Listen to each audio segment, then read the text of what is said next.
All right. Just for fun. Just for the health of your prostate. David and Aaron are here for the health of your prostate. Yeah, we are. Rec time with David and Aaron. What better way to get a healthy prostate than listening to us chat? About our prostates? Sure, why not? Well, We this is all already. got one. Can't live without it. May as well talk about it. I think you can live without it. Could you live without it? Oh, yeah. I'm not You sure can live how that without a works. lot of things. That's true. But Welcome. You can't live without this podcast. There. That's all that we need to say. That's the only thing that needs to be discussed is how you can't live without this podcast. Welcome to Growing Up Punk. That is the podcast we're talking about, which is a podcast about punk rock and all of its friends. My name is David, and my friend here is Aaron. Hello, Aaron. Hello. Hello. We just spent the last probably 30 minutes trying to sort out how to get you on camera. And I look about a 3 out of 10, so that's as good as I can hope for. Yeah, actually, speaking of, you can now go watch us on YouTube, on our YouTube page there. You can find it. It used to just be, if you went and listened to the podcast on YouTube, it was like, well, sorry, all you get is, kind of a watered down version of what the podcast normally is. Whereas now you get to actually see us in our basement, and whether that's a good thing or not, I don't know. Well, it's at least a 3 out of 10, so it depends what else you're hoping for on a Tuesday night. Yeah, and if you happen to watch our last video, you'll notice that things have changed. I actually not only did I get a new webcam, as I point at it, I also got a whole new computer. So we're running at max speed now. Life is good. It just means Sweet. Yeah, it just means I do way more work than I need to. So, hey. Well, it's supposed to be less work with better equipment. Well, it just means I'm doing more things now. That's all.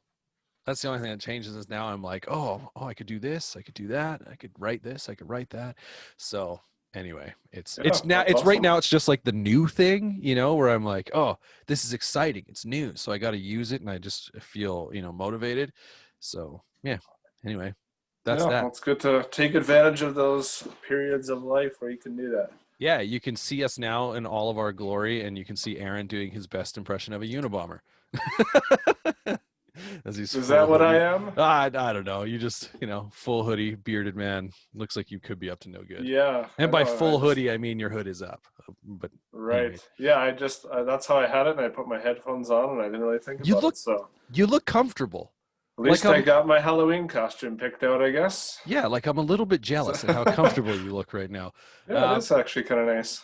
Yeah, there you go. Hey, so Growing Up Punk, go follow us on our social media accounts at Growing Punk Pod. You'll find us on Instagram and Twitter with that one. And hey, a couple of things to tell you about. We got a merch store if you want some t-shirts. I've seen some people, their t-shirts are arriving now, the first few that bought some, and they're looking mighty fine. By the time this comes out, I have a feeling I'll have seen a few more people in their t-shirts. There's a couple different designs up there. You can also, if you like what we do, you can support us on Patreon. You get bonus episodes, which every time we record one of these episodes, we record a bonus episode. It's got a special name, which you're not going to find out unless you're not going to it, so. Or if you go back to, I guess, last episode we did, you named it. But so we got bonus episodes that you can listen to. There's also the odd kind of like bonus blog or review or whatever that goes up as well. You can find those, our merch store, our Patreon. You can find that all on our website, growingpunkpod.com. Follow the link there for Patreon and the merch store. And you can also sign up to our email list there as well, which I think of email lists and I go, man, I'd like, why? They're so like, they feel like so 1990s to me, like early days of the internet. But hey, there's this one whole show is 1990s, so let's keep it going. Well, exactly. And I think that's what fits so well. And here's the thing is you can stay up to date with everything that we've done the previous week. Because right now I'm only sending out, it's just one email a week, unless, all of our listeners are like, we just want more, send more emails. And then I don't know what I'd send, but it's just one email a week. And it's just a recap of everything that we've done the week prior. So if you miss out on something, you'll find links there. It'll be super convenient and it'll go right to your inbox. You don't even have to remember to look things up. We will tell you. So you can sign up for, the only thing you have to remember is to go to growingpunkpod.com and sign up for the email list. That's the one Sounds so important, good. I almost want to do it. right? That's the do it. You should do it. So you don't so you know what's going on with the show and you don't miss out on anything. I do get updates whenever you post something on the website, I think. So I don't Oh know if yeah. that's the same thing or if that's what No, that's through. so that's something we were testing, and so there's a few of us who get that, but this is a little bit different. Instead of every time that a review goes up, or a video or blog post or whatever, instead of every time that happens, it's just once a week you get one kind of general email, and you can be like, oh, I do want to watch that video, or oh, I missed that episode or whatever. So but yeah, so you can go sign up for that at growingpunkpod.com. It's brand new, or at least brand new right now. By the time this episode comes out, it's been out for a couple weeks, but it's the way it goes. Let's get into some new music, shall we? Yeah, let's Talking about do it. all the new things going on, so let's talk about some new music. First off, I did want to say, actually, this is a tie back to what I was just saying. Acceptance, they're a band that's been around Very off and on tasty. since the early 2000s. They released a new record called on Tooth and Nail called Wild and Free, or I think it's just called Wild Free, maybe. Yeah, I think so. I don't think an and is in there. It's wild, comma, free, because punctuation is cool. I enjoy it. But you can actually read my thoughts on the record over at growingpunkpod.com. That's not what I wanted to highlight, but that is a review that is up at this point. So what's something new that you want to talk about? I will go with a band that I just came across on, what was that? I think it was even Friday or Saturday. I didn't even see this had come out, nor had I heard this band. They are called Landmarks. They are, I'm assuming, a French band. Yeah. Yeah, one of the members, Paul, I think, who also plays in Chunk No Captain Chunk. So I think that's where I had seen it. They posted on their Instagram to check out this band, and I was very pleasantly surprised. It's a lot heavier than Chunk. It still has some melodic moments to it, but yeah, it's just an awesome song. The video is really cool. At the end, they smash all their gear, which if you go watch the video, the song's called Rainfall. For myself as a drummer, I noticed in the video, and often I wonder this, especially in videos where like they have rain or they're outside or something. I'm just like, oh man, I would not want to get my gear all dirty or wet. But as I was watching, I was like, man, that drum kit sure looks like a pretty crappy drum set.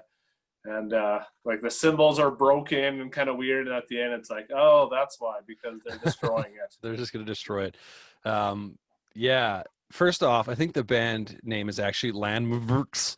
Landmavericks.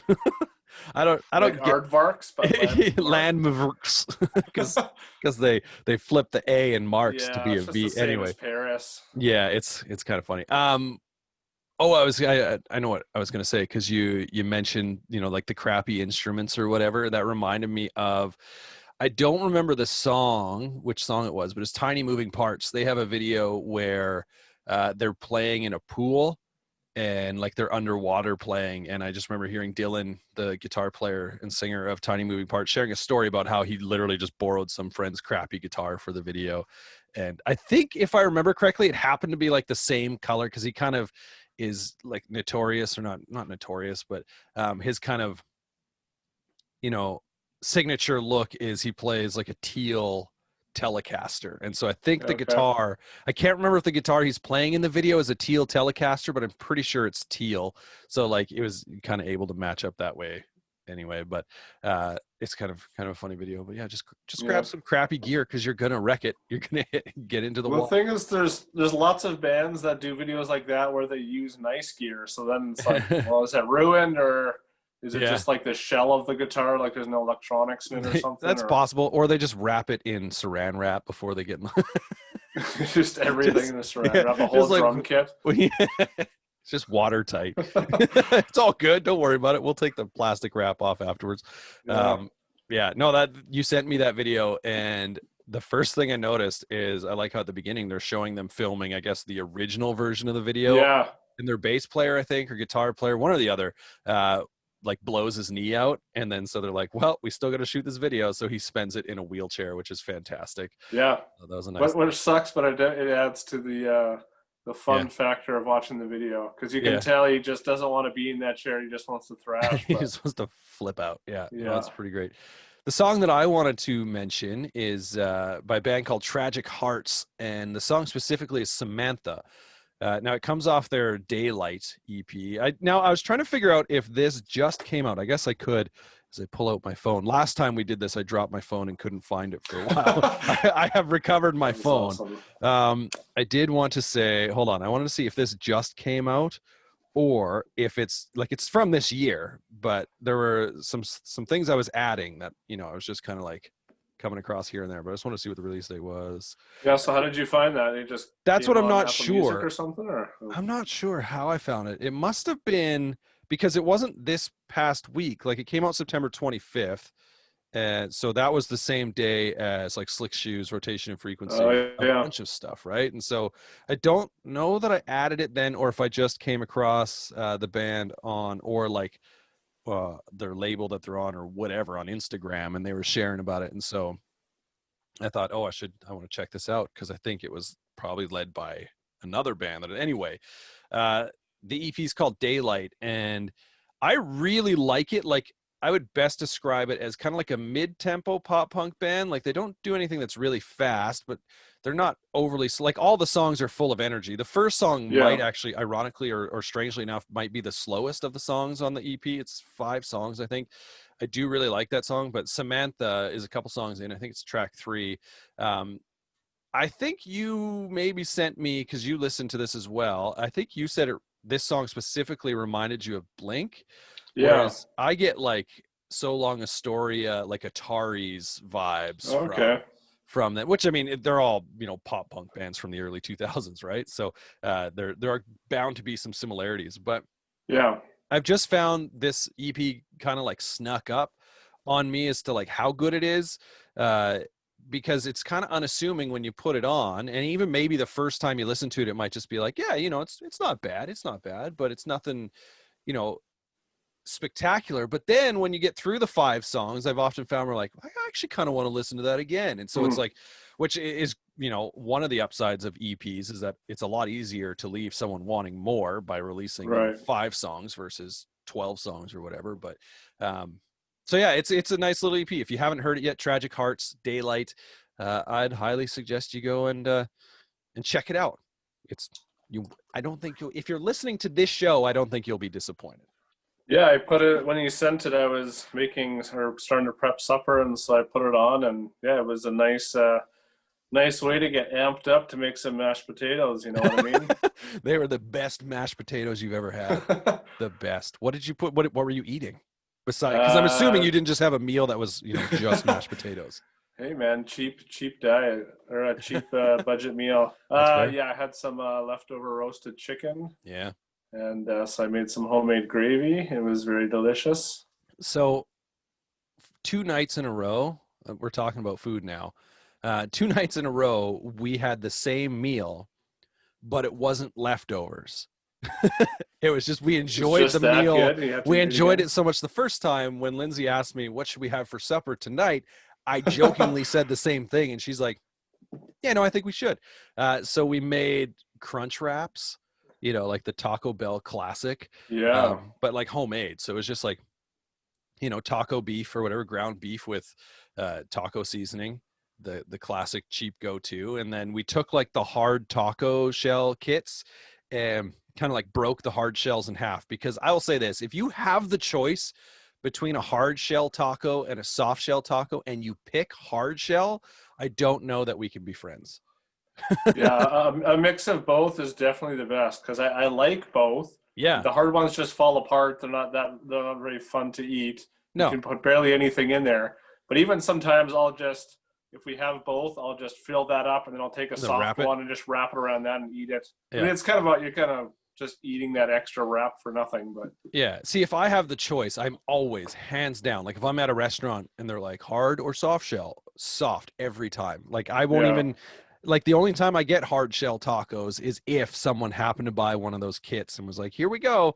But so you break the shell in half. So you take the taco beef, you put it like in the middle of your soft shell, your wrap, right? and then you put the hard shell on top of that, broken in half, laying flat. Then you put some queso and some cheese and some lettuce, and if you want tomatoes and all that kind of stuff, you put that on there, and then you fold the soft shell over top of it all, so it's underneath. So it's underneath, and then comes up, folds over, and then you fry it to give it a bit of crispiness and to kind of seal it in. And it's so good. Like, I mean, this is Oh obviously, man. yeah, you can get this at Taco Bell. You don't have to make it, but we made it, and we decided it was so good that we needed to make it a couple of nights in a row. I'll see what happens tomorrow, but we've had Crunch Wraps 2 nights in a row, so I think 2020 is finally turning a corner. It's Nice. it's starting to redeem itself, if only for that reason. Yeah, we just had taco salad yesterday. Didn't have nothing. Well, We'll do. we did have some wraps. The kids had that. I just had the salad. It's funny because we'll do taco salad, and in my mind, I'm like, yeah, it's fine, but it's never like it's never as good as I want it to be. It's not a taco, right? Like, yeah, it's literally taco filling in a salad form, but it's not a taco. I feel like if I have some good chips to go with it, then it satisfies. Like, so do you put the chips in it, or do you put the chips like I just eat it like on the side, or like if right, we have Doritos or a Reba or whatever kind of right. nacho chips, I just kind of, yeah, I don't crunch them up and put them on top. I just kind of, as I'm eating the salad, I eat the chips too, just for some Yeah, yeah. extra crunch. That's fair. That's fair. Anyway, speaking of extra crunch, we're here to talk about MXPX a little more. Yeah, there we go. I don't know what that tie is there, but that's the lead I'm going with. That's the segue is extra crunch. We're gonna do something that I don't. I mean, we've never done this before. Talk solely about a live album. I'm trying to think. Like, I'm sure we've mentioned live albums here and there Yeah. on the show, but this will be the first one we ever feature, and for sure the first episode that's entirely live albums. So, if you couldn't tell by the title, we're talking about, and the fact that we're talking about MXPX, we're talking about their records at the show and Left Coast Live, because we are continuing. Now, this is a tricky one. We are continuing our MXPX series, which the idea was that it was going to be, MXPX before everything and after to where we are now, right? So everything that was after the ever passing moment, of course, at the show is before the ever passing moment, but we just thought it would be interesting to kind of a bit of an interesting practice to put these two live Yeah. albums up against each other. So we are here. Let's first talk about At the Show. Let's do it. At the Show is a live album that was recorded by MXPX at the 930 Club in Washington, D.C. on August 24th, 1998. It was released in August of 1999. At the time of the recording, the band was touring in support of their latest album, Slowly Going the Way of the Buffalo, as well as the B-Sides collection, Let It Happen. So it's... Well, yeah, just as you said, with live, with the two live albums, I can only think of a few other bands that have multiple live albums, and so it's really fun, especially with a band like MXPX, as they've had so much material in between the first and the second one. So it's fun to go back to this one and just listen to it again. It takes me right back to when I first heard it, and I can get into that in a bit here. But so yeah, I did want to say something about the recording of this, because it's actually from two different shows, which I don't know if you saw. Oh yeah, but yeah, so there's the 930 Club in Washington, D.C., which is, when I was reading that, I was like, oh, that's awesome, because, doing a lot of reading, whether it was the book Post by Eric Grubbs or even the book Our Band Could Be Your Life by Michael Azerrad, there's a lot of talk about Washington and that scene, and the 930 Club being a big part in being an all ages club. One of the, if not the first, one of the first all ages clubs in that scene, which is what the Washington hardcore scene was really known for, was just, most shows in that time were bar shows. You had to be 18, but they're like, hey, kids want to go to shows too. So they really kind of launched this all ages thing. But there's also at the TLA, I don't know what the TLA is, but in Philadelphia the next night. So that's kind of cool. I mean, they stitch it together real well. Like you have no idea. Yeah, I wonder if that was like just one song here, one there, or if it was the first half from one show. Yeah, or I'm the not second sure. half from another, or what? Because I want to say Under Oath had a live album. I don't know if you remember that, or maybe it was specifically a DVD. But in that, you knew it was recorded in over a couple shows, because on I feel like a few occasions Spencer says a different city name Okay. before some different songs. So I thought that was kind of funny. And I mean, Mike never says anything about where they are Right. on this record, but yeah, the 930 Club. I just wanted to say when I saw that, I was like, oh, that's cool, just because I've been reading a lot about it lately. But continue on with your factoids. Yeah, well, I mean, yeah, there's not a whole lot on these albums, but I can kind of share my initial, not initial thoughts, but some more background. So I Yeah. first heard this live album, actually the same time as Face to Face's first live album. When you say My the same brother, time, do you mean you put one on one CD player and one on another and hit play at the same time? and they synced up perfectly. I can remember doing that. I think it was in the 6th grade, and we had, for whatever reason, in our classroom there were like 2 CD players, like boom boxes or whatever, and 2 people in the class happened to have copies of Crazy Sexy Cool by TLC with them. And so we're Ooh, like, what happens nice. if we play them at the same time? Can we get them to sync up exact? Which, of course, is, I mean, super simple to do, but we just thought it was so cool. So I just, Well, yeah. people say punk sounds the same, and both these albums sound exactly the same, Yeah, just like they yeah, said. I like it. But yeah, I was definitely more excited about the MXPX one because I didn't know much about Face to Face at that time. Yeah, At the Show is by far my most listened to live album.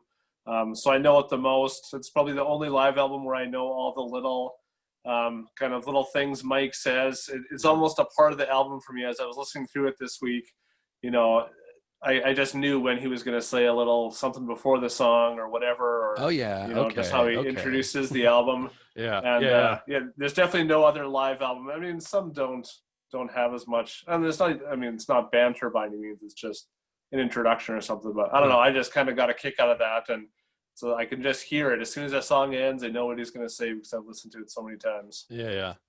No, I 100%, like that's one of my notes coming up in a little bit when I was talking about, kind of like highlighting some specific songs off this is knowing what he's going to say and when and how they become part of the song. Like there'll be times where I'm trying to think specifically, like Chick Magnet is one for sure, where, in the live version, he does the whole, oh yeah, okay, okay, or whatever, as he's like dialing it down in the Yeah, like yeah, instrumental part. And like, so that part comes into my head. Obviously that part doesn't really exist in the studio version, but there are different things where lines will sort of pop up that I'm like, oh, that's actually from, the live album, not the studio version. So it's kind of funny, but yeah, this record for me, there's a couple of things that when I think about this record, I think about. And one of them would be that the first time I saw MXPX live, and I think you would have been the same, because I believe, if I understand, we saw them on the same tour. yeah, This album was out at that point in time, because they did I think it had just come out, like, as in, because when did this come out? It came out in the summer, is that right? yeah. Yeah. August of August '99, of and when 99. did we see them? Is the fall? I think. Yeah, I think it was like really close to that, because I remember being so excited to see them and be like, are they going to do the at the show thing in middle name? Like where they stop and Hmm. everyone yells at the show, right? Like, which of course is now just, it's this thing that they do on their record, right? Or like whenever you see them live, they do the at the show thing. But I'm almost like 100% certain in my brain that when I saw them, this was already out. I do want to look. Yeah, it must have been. When? I can't remember now. I'm assuming my brother would have got this that summer, but I Yeah. don't remember correlating those two together. Hmm. Yeah, I'm trying to see. Oh, why are you telling me this? I'm like, sorry, I'm trying to see if I can figure out when they toured with MXPX. I know we've had this discussion before, because, um, okay, where are we? I've MX. got a framed picture with Mike from that show, but it just says the year, not the month. Oh yeah, because like, so I'm on No Motives thing, and their concert history shows a show with MXPX, but 22 Jacks opened. So like the leg of the tour that we saw was not 22 Jacks, but that Yeah, I was think that was the American one. so that was October 31st, 1999. Um, So ours was before or after that. I do remember and it then there being was cold. November 21st, 99, MXPX, Mr. T Experience, 22 Jacks, No Motive. So I think, though, I'm trying to remember, because we asked Roger about this. Like I've talked to him about it as to when that tour was, but I mean, this obviously isn't helping me. It doesn't have all their shows on here, Yeah, but sometime around there. yeah, I'm pretty sure it was after. What does this say? Maybe this is this is quite this website is amazing. I should hold on. I want to screen share this with you because I think people will see this on the recording. Um, share screen, and can you see my screen? Negative. Share this. Can you see that? Oh, it says. Look at that man, website, though. Yes. That is amazing. That's what I remember about websites in those days. Right? Stop share. I had to show that to you. But I think this will tell us when this, because that's 1999. Yeah, I think I remember looking that same website not too long ago. I'm just trying to see when Calgary's on here. Yeah, because I think it had some like wonky date, or it had some city name or something funny with Saskatchewan, or maybe. It says like Calgary, Saskatchewan, or I don't know. Maybe this is invigorating stuff. Oh, Calgary, Alberta, Canada, October 15th at Mac Hall, Saskatoon. Oh, it's Winnipeg, Saskatchewan, on October 17th. Yeah, that so there you go. I was at. So yeah, October. So yeah, this would have just been out for a couple of months. All of that just to decide whether or not this record was out. But got our facts straight. Well, that's right. And I absolutely I was so looking forward to that, though, was the point. Like obviously seeing MXPX for the first time, but then yeah, like this specific thing. So it's like, oh, that's so cool that they did that, right? Like, because MXPX wasn't my first concert, but it was because I want to say for sure I saw Dogwood before them, and possibly even Slick Shoes before them. This would have been like the first club show, or yeah, like because Dogwood and Slick Shoes. I'm trying to think. Well, now I could look it up again because it was that Slick Shoes tour with Cooter, or eventually Autopilot. Oh yeah, Off. Yeah. And I can't remember if that was before or after. I feel like Wake Up Screaming was out though, and I think Wake Up Screaming came out in 2000. So it probably would have been after. I can't remember all those dates. Yeah. Anyway, this was my first for sure. Like, cause Slick Shoes, that show, and Dogwood were both at this like tiny club that held maybe 200 people. Whereas MXPX was in a venue that held, let's say 1,500 or so. Oh, wow, that big? It was pretty big. Crazy. Yeah. Like, I mean, maybe 1,000. It was like the prime kind of like punk venue in like, I'm sure you've been to Mac Hall in Calgary. I mean, the new Mac Hall. I haven't. The new Mac Hall, I think, holds like, or by new, I mean it's been around for probably 15 plus years. But I think it probably holds 2,500, and then the ballroom one upstairs where I would have seen MXPX is at the University of Calgary anyway. I think it held around maybe 1,500. But anyway, was there that many people there? Yeah, well, was it a full room? Yeah, I'm pretty sure. Like, I don't know if it was like sold out, like, oh, you can't get a single ticket at walk up. Yeah. But it was, I mean, it was very full. It was the first show that I went to that was like, oh, it's packed in here, and it's a pretty big size place, right? Yeah, I definitely don't remember those details because I was a teenager, and we drove. We would have to drive to Winnipeg 3.5 hours, and I was probably kind of like nervous and excited at the same time. I really don't remember. I mean, I got some pictures, and I mean, it's just people's heads in the way, but yeah. I don't think I took any pictures at that show. Like, I mean, because I mean, like, obviously now you got a camera all like on your phone with you at all times. I'll usually snap 1 or 2 pictures at the beginning of a set or whatever, and then be like, all right, we're done. But I don't think I had. There would be the odd time where I took like a disposable camera or whatever, but I'm pretty sure at that point I didn't. And yeah, I just remember standing up front on like Tom's side of the stage, and at one point in time he like held his guitar out over kind of the crowd or whatever. Oh, yeah. I definitely touched his guitar, and I was like, yes, I did it. Just turn the tuning peg. Yeah. And then yeah, exactly. And then after the show, we saw Yuri out back and just said hi, and then that was that. But he just flipped you off and yeah, get out of here. Yeah. Get out of here, kids. But yeah, I was super looking forward to seeing them after hearing this album, especially. And it takes me back. You talked about like the road trip to go see them. It reminds me of road trips. Would it have been? It probably wouldn't have been that summer because it came out pretty late in the summer. So I want to say maybe the next summer, listening to this and going to a water park that was a couple of hours away. And I was like riding in the van with, it was just a bunch of friends, but riding in the van with like the drummer from my band. And I just bleached my hair. And so I was like feeling super just like, yeah, punk rock. We were just like listening to that album the whole way there and back because we were obsessing over it. And but yeah, so I picture myself as like this kid, especially at the end of that day. I had bleached hair, but then I got super sunburnt, so I just had like this red face and just like bright hair. It was a good Sounds like a combo. scary clown that a certain restaurant likes to give cookies out to children. Yeah, except I it don't was like know. the opposite. I didn't have Yeah, bright right. red hair. I had a bright red face. And yeah, but so I mean, I do have like memories like that tied to it, and I actually own this. Uh, I still have, this is one of the CDs that I still have from my like original CD collection, because if you remember, I had sold a Oh bunch yeah. and I kept all of my MXPX, but like um life in general got scratched to crap. It was scratched when I had it like as a teenager, and I think it was not New York to Nowhere. There's a song on there anyway that I always had to like program my CD player to skip because it would get stuck in like Oh yeah. like one of those like skips, right? So I had to like program it to just not play that song. Yeah, man, And then my copy of that's still in mint condition. that's awesome. And then I've physically owned every MXPX album, but like back in the day, I also like Slowly Going the Way of the Buffalo.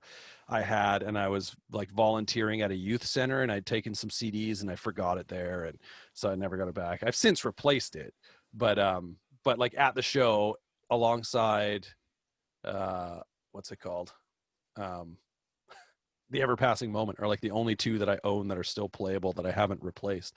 Mm. So, but I You gotta also find those in thrift stores now. right, like so actually that's funny because so Slowly Going the Way of the Buffalo I replaced via thrifting, and then Teenage Politics I actually found.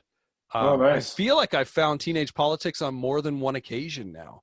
Oh Uh, man, you should always buy it. Those are hard to find. yeah, so I mean, I'm kind of the person where I'm like, if I have it, I'm not worried about it. That's like I was in a store like a couple weeks ago now, and I was just reading something on a Facebook page about how apparently, I don't know if this is true or not, but apparently the early pressings of Dookie by Green Day, on the back cover, if you remember it, there's like kind of a blurry shot of the crowd. Um, on the early pressings, there was someone had like an Ernie, like from Sesame Street, like puppet, and it was like right in the middle, and it was kind of blurry. And I guess they replaced that, they changed it at some point in time, and so these Ernie ones are supposed to be rare. And so I was at, it was either Goodwill or Value Village, and I found one, and I was like, oh, it totally has it Oh on man, the it's back, awesome. but I didn't buy it. I was like, I don't know if that's actually true or not, or if that's like some sort of, because I think there is some element of truth to it, but then they also in later releases of that album brought it back. So it's Bring like back the Ernie. bring back the Ernie. So I mean, I don't know, but all of that to say, I do actually own this on vinyl as well at the show. And so did you own it? I did slash do slash Yeah, don't. what's yeah, yeah, like you'll never get them back. You don't expect to get them back, do you? You I like can take it anytime, man. It's still in my will under my name. It's but yours, I don't know if there's more than one release of this, but yours was the picture disc. yeah, Yeah, yeah. So I don't know if you remember, but the picture disc looks absolutely terrible.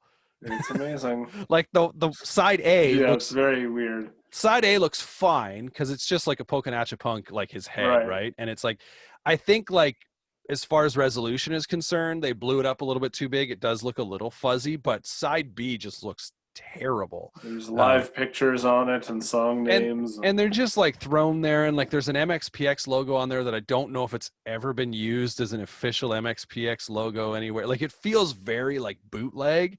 I Yeah, don't definitely. I don't think it is. Like I think it's I meant to bring it down with me tonight so I could look at it. I feel like it was released. I wonder if I can look this up, but Well, by the one I have doesn't have a sleeve or anything. It was just no. in a plastic Yeah. sheath.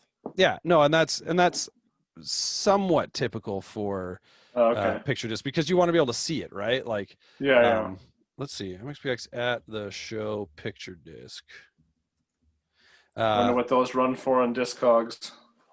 yeah, I don't know. I mean, I can tell you right now because I'm literally clicking on it. One for sale right now for $133, which is incredible because I bought mine from a record shop for like 25 bucks not too many years ago. So like it Yeah. was still Well. floating around out there. Oh yeah, so it's actually released on Kung Fu Records. So it's not even a Oh tooth and nail yeah. release, which is so weird and random. I Yeah. wish I I knew wonder. why it looked so terrible.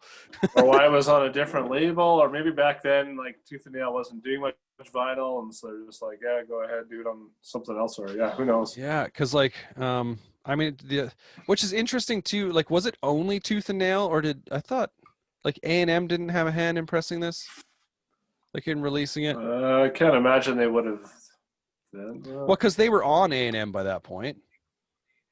Like, because this is after Buffalo, so they were on yeah, I A&M. guess. But it just says like on Wikipedia for label, it just says tooth and nail. But the reason I ask is because like KKK Took My Baby Away is like they have two versions of it, and one of the versions doesn't have it on there, and then the other does. I always assumed that like Yeah, the quote unquote tooth and nail version didn't have it, and then like the A&M that would go out to your regular stores had it, but I don't know that that's true.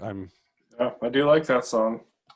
Yeah, I just want to see. Yeah, no, it just says tooth and nail for label. Anyway, we're rambling on about all sorts of things. So it does the vinyl pressing looks terrible. That's what that's what I wanted to wrap up with. And when I actually found that record, quick little side note, I mentioned this in a YouTube video, but I went into this record shop in Vancouver and I went to the section of M in punk and alternative or whatever, punk and metal, and there was no MXPX, and I was like, okay, I didn't expect it was just like this shot in the dark sort of thing. But then when I went over to B to look for Blink 182, MXPX at the show was filed under Blink 182. Oh, weird. So I don't It's know. meant to be. Yeah, I'm assuming someone had picked it up and then decided to get a Blink record instead. And instead of putting it, but there was no MXPX file. So I don't know, where it would have come from. It's just this random Yeah, find that I was weird. like, sweet.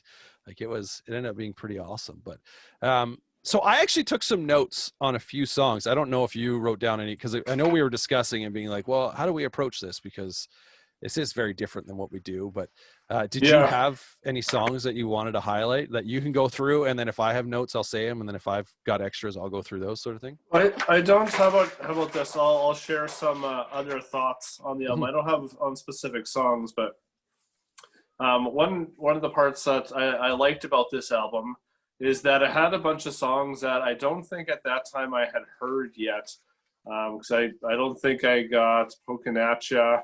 So songs like Time Brings Change, Walking By, Lifetime Enlightenment. I think I had heard that one on the I'm Your Biggest Fan comp, Right. and Forgive and Forget.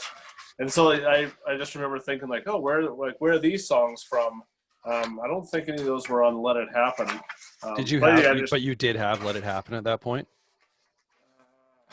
yeah, I can't remember when all those came out. And I mean, Let It Happen had so many songs in it Yeah. too, and also Small Town Minds. I don't think I had heard that one yet at that point.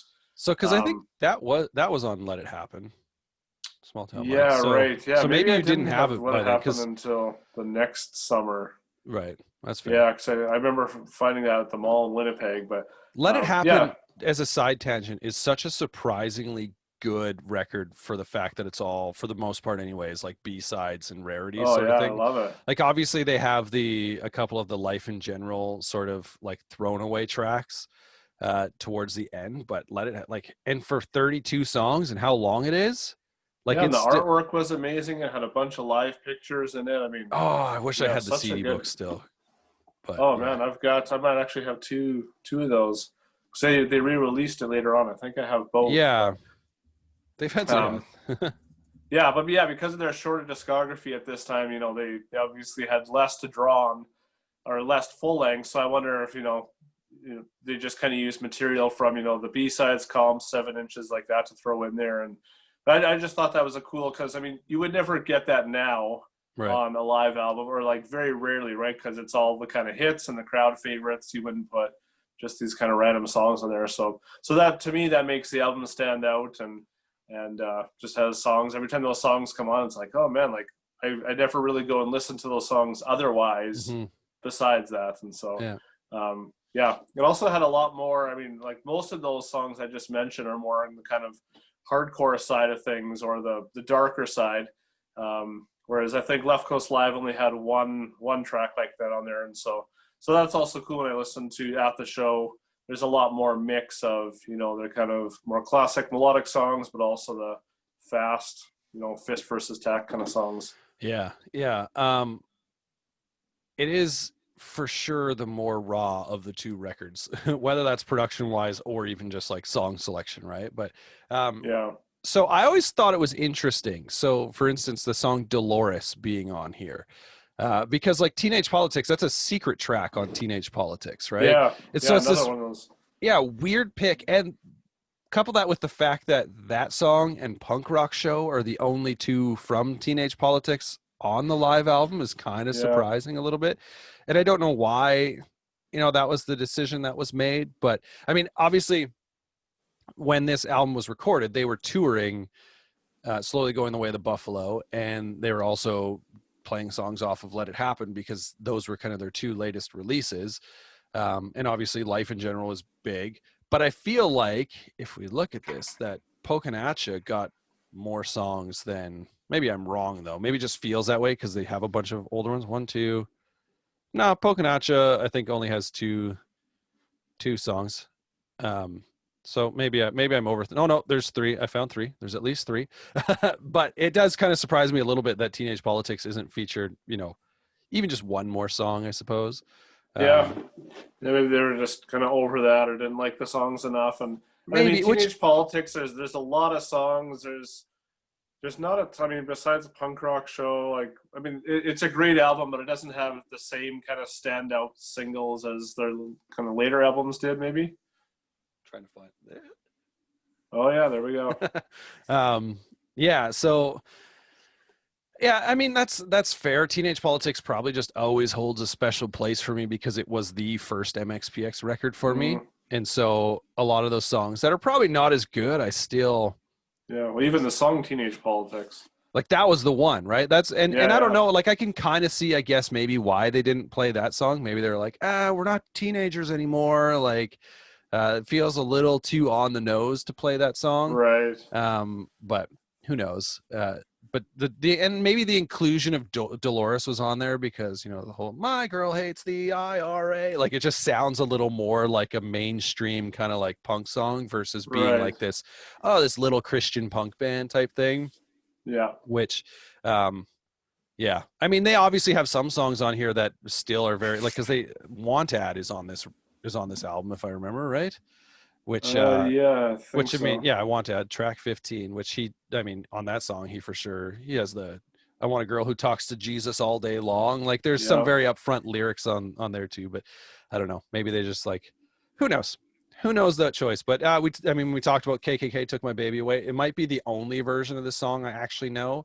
Like I've heard the Ramones version of this song, but I think this would be the one that I always go to. Because obviously the familiarity, but I also like the speed at which they play it. Right. Right. Yeah. Like the Ramones are always so funny because a lot of their songs, I always find that when you put them on, the studio versions just feel so slow. And then you like Yeah. listen to any of their live albums, you're like, oh, that's what people were buzzing about was, you know, how fast they play them live. And then there's the studio versions that just feel like, oh, this record's supposed to be played at 45 RPM, but I'm playing it at 33. Like they just Right. feel slow, right?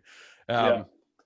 Chick Magnet, I've always enjoyed like the breakdown on here, especially how Mike plays it. Like kind of switches it up a little bit on the bass at that one very small point where he's like ba-doom, ba-doom, ba-doom. Like he just kind of like takes the swing Yeah.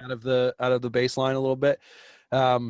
And Tomorrow's Another Day. We talked about knowing some of the lines that Mike says on this record, you know, not when he's singing, but just what he says to the crowd and how the record starts. Like it was one of the first things I did is I figured out like, okay, what are they doing at the beginning of this record? Because Tom just hits all of his strings open and then goes to the F sharp, right? Like Yeah. I right love before the that. like the build, dun dun dun. But and then yeah, with Mike that just jumps on. What's up? How's everybody doing? MXPX, it's great to be here. And then they go into their song. Like, it just has always been, you know, you're in for a good journey. My only real complaint about this record, outside of wondering why there wasn't more Teenage Politics songs, is the fact that there's no Doing Time, no Move to Yeah. Bremerton. Like, they left out some songs that I'm like, Oh yeah. oh, why is that not on there? But, you know, Yeah, maybe I we'll would never know. love to hear how those choices are made. Yeah, like, and you know, knowing that they recorded this over 2 shows, were any of those songs played on either of those shows and they just weren't included on the live album? Oh, I don't yeah. know. I mean, they're two of my favorites. Doing Time specifically is still one of my favorites. At that time, Move to Bremerton was also one of my favorites, but I've since moved on from the Long Distance Girl that made me love that song so much. You know, that was one of Yeah. those songs where I was like, you know, it was the time of like internet girlfriends and chat rooms, and I was like, I got this girl and she lives in Chicago and we're gonna meet up one day, and Move to Bremerton is our song. I just opened it And it up a all little too fell to far. pieces. Oh yeah, it never led to anything. I think I talked to her on the phone once and it was like, all right, cool, moving on. um, Yeah. so did you have any more thoughts on At the Show? Yeah, just before that, I was going to say with Tomorrow's Another Day. So it's the first song on At the Show, and then it's number 2 on Left Coast Live, which I just found, interesting that, for however many years are in between there, that song is still such a fan favorite that it's Mhm. that close. It's only one song behind My Life Story. And so, yeah, I thought that was interesting that, it was the opener in 1998 and the second song in And almost the 2015 or opener. something. Yeah, yeah, Yeah. almost the opener Yeah. 20 years later or so. Yeah. To me, this whole album stands out because it was the first live representation of their music that I'd heard. Yeah. So assuming I heard it before I saw them, which I can't remember, but I'm pretty sure that was the case. Whereas when lots of bands put out live albums, I've already seen them live.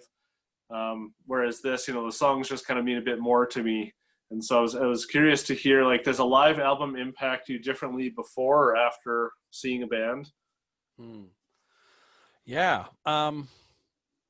Like if you hadn't seen Face to Face live and you heard Right. their new album and then saw them versus, seeing them Yeah. 10 times and then you hear the new album, it's still cool, but it's like, well, I've seen them 10 times. And so it's always going to sound better when I'm in the room. Yeah, well, that's interesting because like I've seen Face to Face is an interesting example because I've seen them a couple times, and I've had shows where definitely it was a better experience than others with them, and I was so bummed because they were one of the shows that got canceled due to COVID that I had Right. tickets to. So it's like, God, I could have like had that because I've only seen them twice, I think. So it would have been like the deciding factor of whether or not they were still amazing. As a band, they're still amazing though. But as far as like a live album, like does it affect kind of? I guess it depends. Like with this one, with At the Show, because it came out shortly before I actually got to see them for the first time, I tie those two together Right. more so than any other. I'm not generally a big fan of live albums. Like sometimes it's great because, it's this collection of songs that you're not going to get anywhere else unless you make a playlist. But at least this way, with live albums or, back in the day, burn CD instead of a playlist, all of the songs production wise are going to flow together better than if you took like, 20 songs from their 10 different albums, right? And then Right. tried to put them together. They're all going to flow together very differently, and it makes them a little more cohesive, which sometimes makes me appreciate songs in a different way. So I think, yeah, there is, a benefit to them. And sometimes if, I was trying to think if I've ever been at a show where a live album was filmed or recorded. And Yeah, no, that'd be cool to do that. there's only one that I was actually there for, and it's kind of one that I sort of like, oh, yeah, Oh. oh, I was there for that. Yeah, I was actually now I'm just thinking that I was at Goaty Hook's Oh yeah, last show at Cornerstone, which they turned into a live album. yeah, I don't know. Yeah, they must have announced it that night, but yeah, yeah. I So didn't realize that. mine, not quite as cool, but I mean in a similar vein, would have been. I'm just trying to remember I think Thousand Foot. Mudvayne? No, it's 1,000 Foot Crutch. Um, and I think it was Oh oh man, I wish. live at the Masquerade, I believe is what, Oh or Welcome yeah, to the Masquerade. Well, I think Welcome to the Masquerade was something actually like one of that. their songs, but they had a live album that they did. Um, and yeah, I was there for it and kind of laughed because it was for like a youth conference thing that I was at. I was like, Oh, sounds terrible. oh, Thousand Foot Crutch. Trying to think of the good bands I've seen at that youth conference. One would be Reliant K. Oh yeah, Yeah. very good Devil time. Wears Prada played there. I'm trying to think. It's anyway, whatever. That's neither here nor there. But yeah, it can kind of affect sort of. Sometimes I like with at the show, you know, you kind of get this idea of what to expect if it's close enough, right? Like so, just with the whole at the show bit in middle name, I was like, oh, I'm so excited for this. I get to be a part of this in some small way. But Right. on the whole, I don't know. I don't tend to flock towards live albums anyway, so it's hard for it to really make a huge difference. But with that, let's move on to the next live album, shall we? Yeah. This one being Left Coast Live. This was an album that was recorded July 24, 25, 2015 at the Observatory in Santa Ana. I don't know when it actually came out. Because I think they released it on I released think the it. DVD first, and then after that released the music for it, or No, is I it think the the music came opposite? out. No, yeah, the music for sure came out first, Oh, okay. and then there was supposed to be. I don't know that a physical DVD ever got made. Like I just remember Right. seeing updates. I didn't because I think they did a Backstarter, a Kickstarter for it, and I was never a part of it.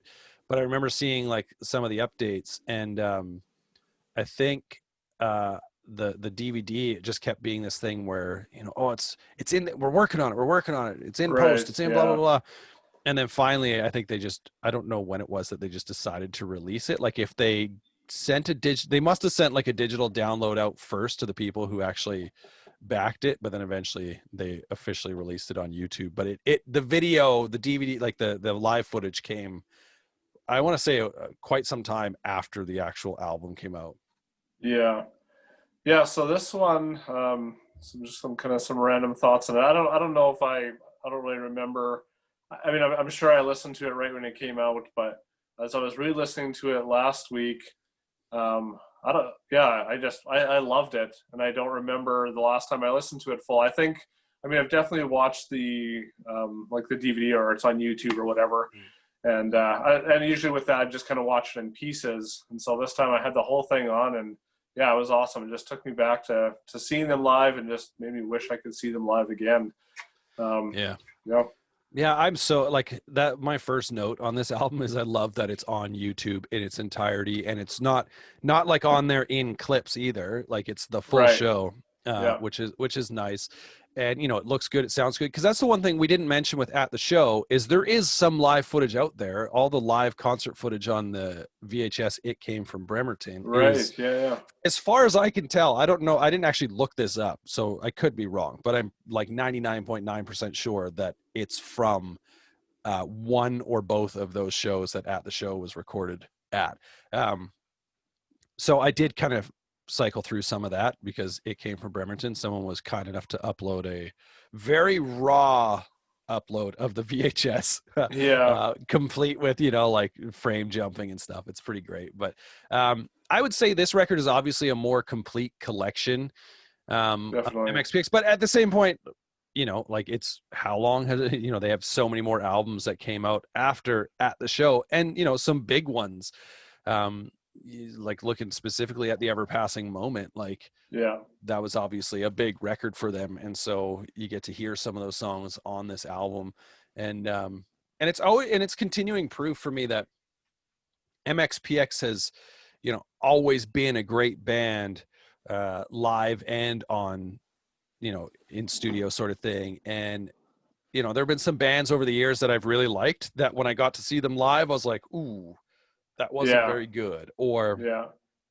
what have you. Whereas with these two live albums, and this one especially, it just shows you how good they really are, because I think between those two albums they clearly got better. Like obviously production value got better. This album sounds a lot more polished for a Yeah. live album, but Mike just sounds like an all-around better singer on this album. Like he's a lot more clear. And whether or not that was just like, on At the Show, him kind of like just trying to have some young punk rock angst and attitude in his voice, where he just kind of like would run words together, as a lot of punk singers do. He's not the only one, that's for sure, but it just felt like he was singing a lot more clear on this record. And I mean, we've seen them over the past, we're recording this and they just announced, I think today or yesterday or whatever from recording, that they're going to start doing this live streaming series. And it's like, well, things like that, you got to be on your game. And we know that, they are. He obviously did the Life in Quarantine stuff and was great, right? So like, Yeah. just showing that growth as a band. And also by this point they had, I think Jack W. Parker is playing guitar on the, because they go through and they announced everyone at some point on this record. Like playing the second guitar? Yeah. And so before Chris started? Yeah. And which reminds me, we got totally, I wonder if I can find this real quick. We got corrected on our Discord, which I didn't mention at the top of the show. Go join our Discord. You can find the link on our webpage, growingpunkpod.com. But let's see if I can find it. So it's Danny from the Sadie Hawkins pod said, I just listened to the Secret Plans episode. Seth Roberts, which we were talking about who was playing guitar and who did all this stuff. Seth Roberts was actually the second guitarist of MXPX from the Panic and Secret Weapon days. Because I think I'd said that Jack was playing guitar at that point, but it was still Seth Roberts. Yeah. He was their first second guitarist, touring member, and they were friends from before that. And then, so anyway, I just wanted to say, we got corrected. Which is what things like Discord are for. You can call us out for our lack of research. So go join our Discord at growingpunkpod.com. But yeah, they're so good live, and I think this record proves it, and it sounds great. Yeah, it's definitely a lot more cohesive. It's got a smoother flow to it. The crowd response is just a lot more kind of out there. I mean, it's recorded better as well, so that adds to it too. Like at the show, you could kind of hear the crowd response, but I felt like lots of times it was kind of like faded out, or like they would cheer and then it would just be this kind of weird, like, the song's starting. And there's just so many good songs on this album. I did notice that they only have one kind of, I could mention hardcore song, not actually hardcore, but and that's Screw Loose on Left Coast Live. So I thought that was interesting, that out of all their albums, or at least most of their albums, have some of those tracks, and so lots of those just didn't make the cut this time around. Yeah, and it happens. Like, I don't know. This album, I really enjoy going and putting this one on for all the reasons that you stated, and like I said, it's also as close to an honest, like greatest hits or best of MXPX album that's out there. Obviously you have those like 10 years running and stuff like that. But I mean, there's that was at the 10-year mark. They've been together for, twice that and then some now. Right. So it's like they've released a lot of stuff. So this is the closest you kind of get to it. So some of those songs that I think show up here that are awesome to see on the live, like, Far Away, for instance, which I was kind of surprised when I was looking at it. I was like, okay, this is the only, I think, Plans Within Plans song on here. I could be wrong, but I was surprised that like Aces Up wasn't on here. This Screw Loose is from... Is Screw Loose from... Oh yeah, Screw Loose is from Plans Within Plans. Yeah, the way how they put it after Secret Weapon, because I often get... we were talking with those two records how both of those albums start with two bangers right off the top. So, but yeah, so that's right. So Screw Loose is, but I'm still surprised that Aces Up isn't on here. Well, there's so many. Yeah, and I'm sure it's when at this point of doing a live album, like they're gonna pick the hits, and they only have so much room for some of those deeper cuts. And that's probably one of my main complaints on this album. While there is lots of good songs, you just mentioned all the hits. A lot of the hits, are great. They're hits because people like them. Yeah. But there's definitely some songs on this album that like I don't love as much, and so that did kind of take a little bit away from the album. It's a great mix overall.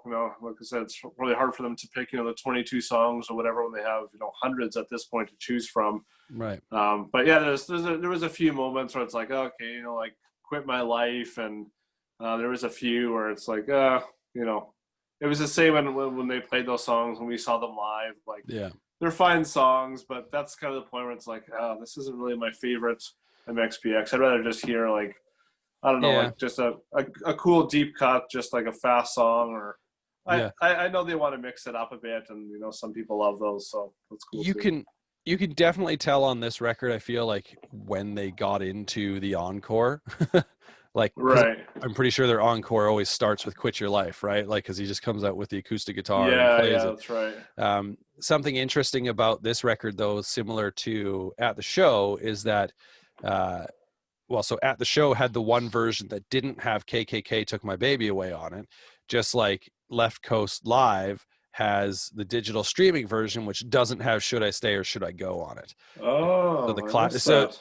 yeah, which is funny because after they play Quit Your Life, they say I forget exactly how they say something though, like teeing up Should I Stay or Should I Go, and then it goes into Chick Magnet on the digital stream Oh, because they weird. delete that song. So it's just funny that they wouldn't cut it so that that little banter is at the beginning of that song, right? They just Right. completely cut Should I Stay or Should I Go, and then so he's like talks about being like, oh, we're gonna do our best rendition of the greatest band ever or whatever, or Tom says I'm going to sing for you, so whatever it is, and then it goes into Chick Magnets. So it's like, what? It's a little weird, but Oh, it yeah, is I what it is. totally You can missed definitely that. tell, So, like I said, when they get into their encore on this record versus on At the Show.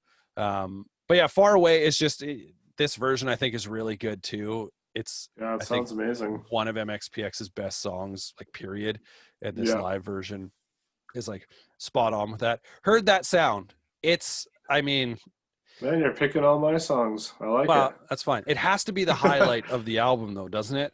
Yeah, I love Like, that with 500 Frenzy coming on and adding to it, which yeah, later was on. I think it was on the Horns EP that they did through the Kickstarter. yeah, But they did a whole EP with 500 Frenzy. So yeah, it was really cool to hear them yeah, on this song. yeah. And so, because I think this would have, yeah, like, um, definitely before the Horns EP. Because was the Horns EP done with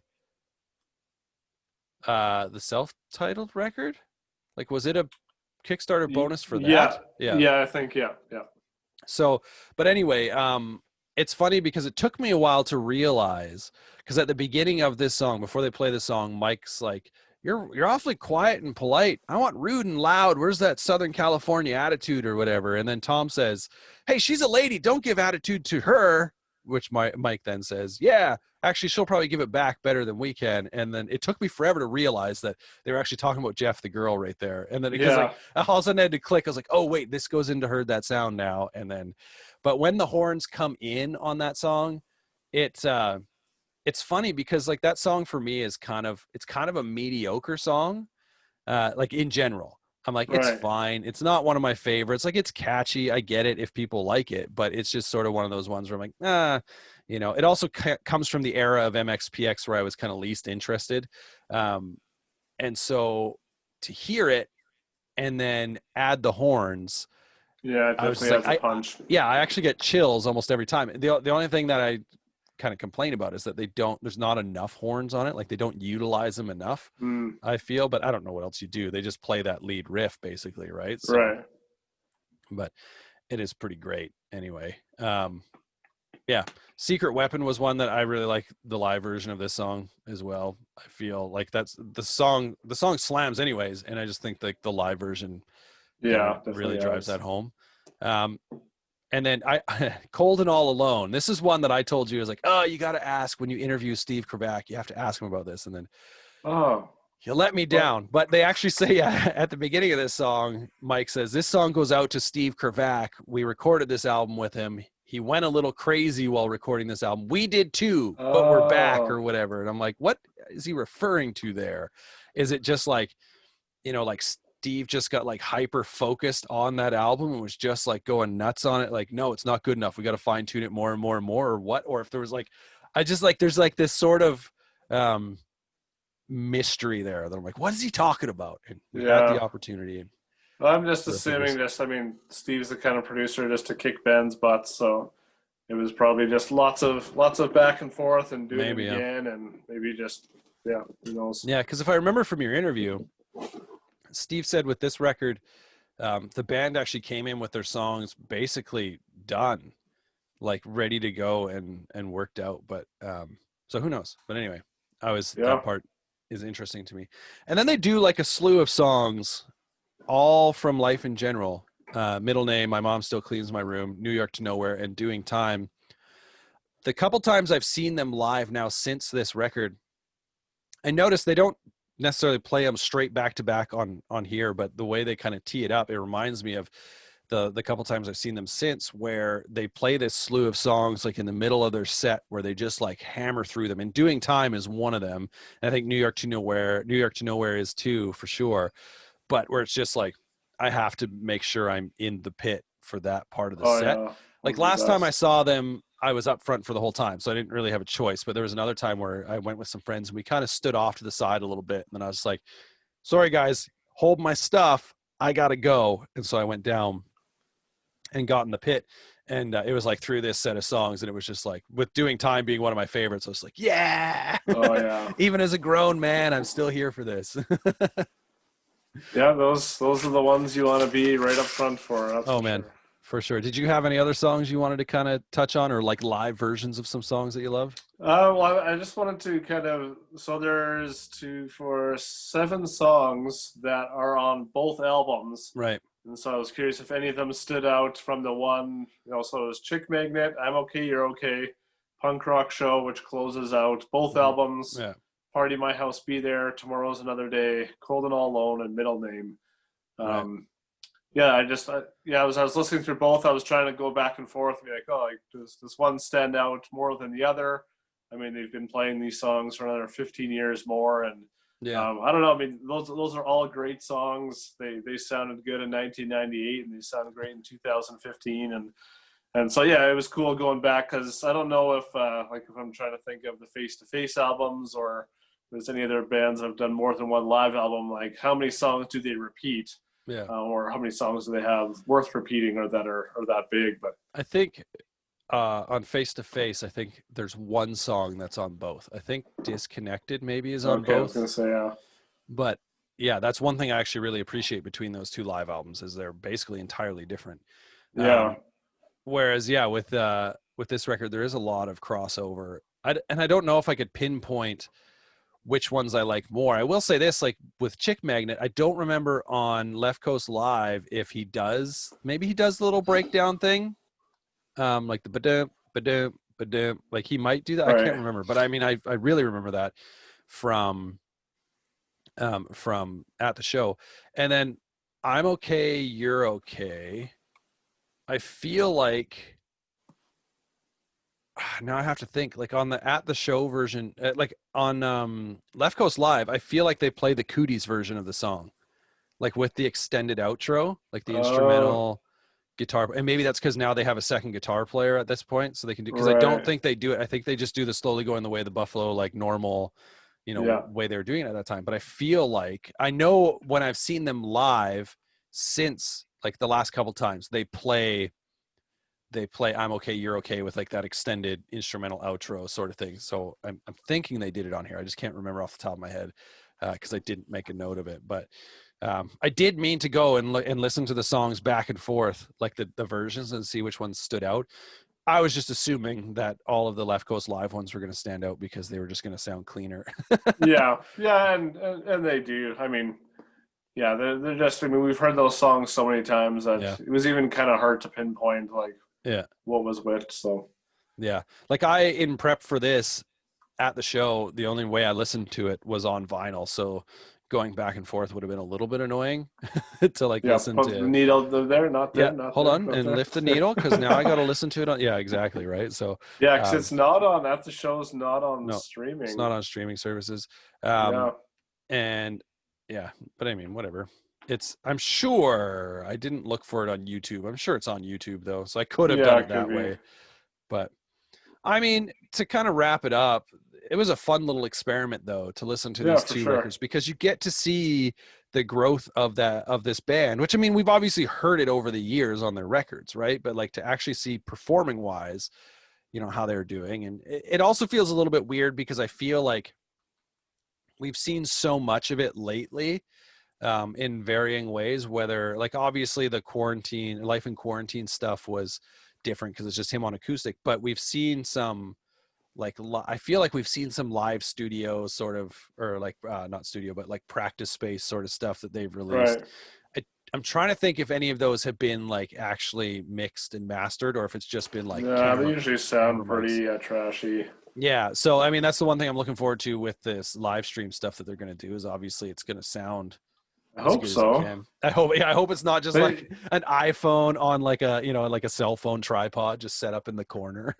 yeah, I mean, like the cameras might be decent, but I feel like the sound is. At least I've noticed, like Yuri doesn't have like a sweet, nice drum kit there. Like it's Yeah, just his like practice kit, which maybe most people wouldn't notice. But yeah. yeah, so I'll be interested if they do any more with the sound. I think It they seemed like will.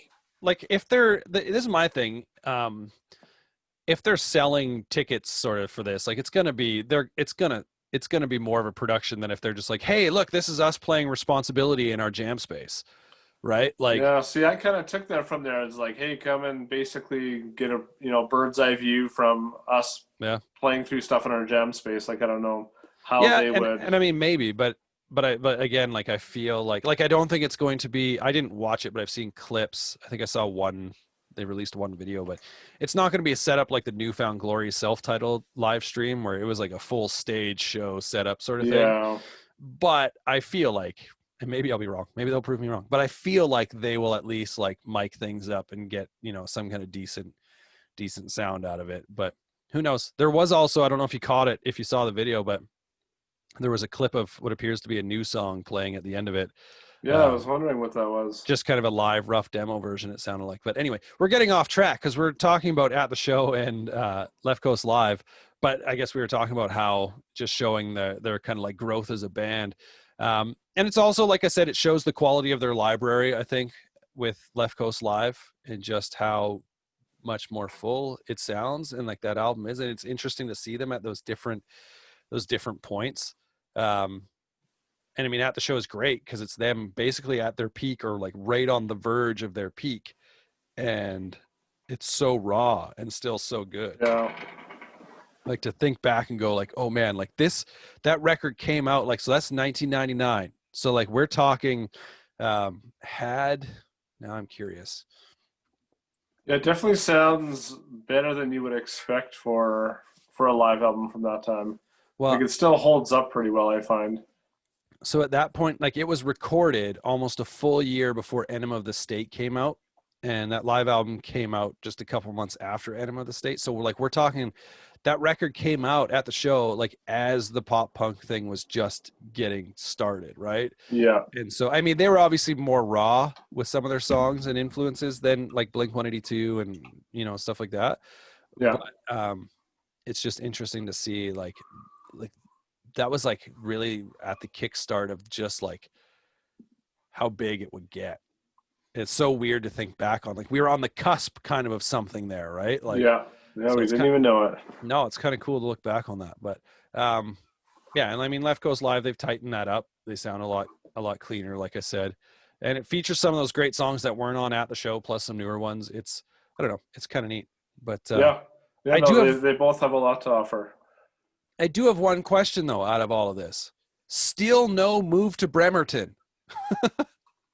It's I was just not on the cards, man. well, They've and it's done. funny because They I was already moved there. There's nowhere else to I go. guess, yeah, yeah. And now Mike's like, move away from Bremerton. Yeah, yeah. Maybe it's too ironic now to sing that song. Yeah, well, it's funny because for the longest time I was convinced, I'm like, oh, they just don't play it live because I don't know. I don't think they played it live when I saw them on that tour with No Motive. Maybe they did. I feel like in my mind I was disappointed that they didn't because it was one of my favorite songs, but maybe they did. But I know the last couple times I've seen them, they've played it. So I'm like, well, no, it's obviously, in their set list at times, but for Yeah, whatever reason, they've got 2 live albums and it didn't make it on either. So yeah. It's too bad because that would have been a good sing along. right. Yeah, but who knows? Who knows, man? Anyway, that's gonna wrap it up for this episode. We do have a sweet interview coming out pretty soon here. That's still MXPX related. So stick around for that. It's coming out real soon. I think in a few days. anyway, go follow us on our social medias at Growing Punk Pod, Twitter, Instagram. You'll find us there.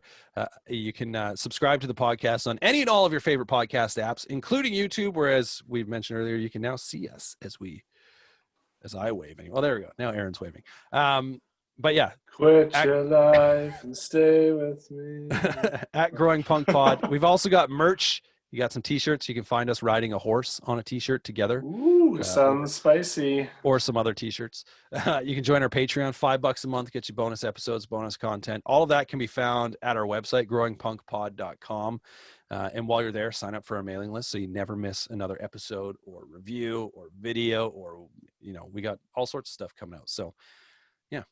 And coming up on the show, after the show, speaking of Patreon, bonus episode that we're about to record, if you want to hear it, go sign up, $5 a month.